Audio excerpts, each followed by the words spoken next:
Good evening, I'm John Yang. Tonight, the Israeli military says it has divided Gaza in two and its troops have surrounded Gaza City. Israeli media reports that soldiers could move into Gaza City in the next 48 hours. The human toll is rising. The Hamas-run Gaza Health Ministry says more than 9,700 Palestinians have died, though it's not clear how many were Hamas fighters. The Israeli military says 29 soldiers have died in Gaza ground operations. Special correspondent Layla Milana Allen has our report. Down Gaza's main north-south highway, civilians walk towards what they hope is safety. The Israel Defense Forces warned residents in the north to leave during a 4-hour pause in airstrikes Sunday. Those that left carried whatever and whoever they could. But airstrikes also continued outside the north. The Hamas-run Gaza Health Ministry said at least 38 people died in a strike on the Al-Maghazi refugee camp in central Gaza. Among those who lost loved ones, photojournalist Muhammad Al-Alul, who was working for the Turkish newspaper Anadolu. 4 of his children were killed. His wife is in critical condition. What happened was that I was doing my job and reporting. I got the news that Al-Maghazi camp has been bombed. Little by little, more news was delivered, and I found out it is my home. At the Rafah border crossing, foreigners and injured Gazans have been unable to leave since Saturday. U.S. officials said the Hamas-controlled government wanted it closed until more Gazans injured in Israeli strikes on hospitals and ambulances were allowed to evacuate. That's leaving dual passport holders like Majid al-Huwahi in limbo. I ask the German government to intervene in a stronger way with all parties. Things get more dangerous in Gaza with every day that passes.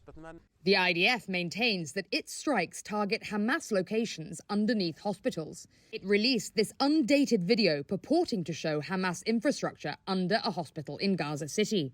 On CBS's Face the Nation this morning, Deputy National Security Advisor John Feiner said the majority of about 400 Americans in Gaza had now left. Over the last several days, through pretty intensive negotiations with all sides relevant to this conflict, we have been able to get out more than 300 Americans, lawful permanent residents, and their family members. The day before, President Joe Biden expressed optimism about getting Israel to agree to temporarily stop fighting to allow more aid into Gaza. Mr. President, any progress on a humanitarian pause? Yes. On Sunday, Secretary of State Antony Blinken expanded on the one-word answer. This is a process. Israel's raised important questions about how humanitarian pauses would work. We've got to answer those questions. Blinken also made an unannounced visit to the West Bank Sunday, meeting with Palestinian Authority President Mahmoud Abbas.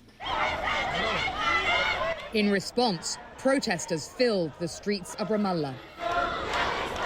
And Ramallah isn't the only area in the West Bank threatening to boil over, John. Layla, I know you've been spending a lot of time on the West Bank. Can you tell us, what are you seeing there? I have, and Palestinians in the West Bank are saying that they feel like they are being persecuted as though they were Hamas as well. We've seen a huge escalation in raids by the Israel Defense Forces into towns and camps in the West Bank.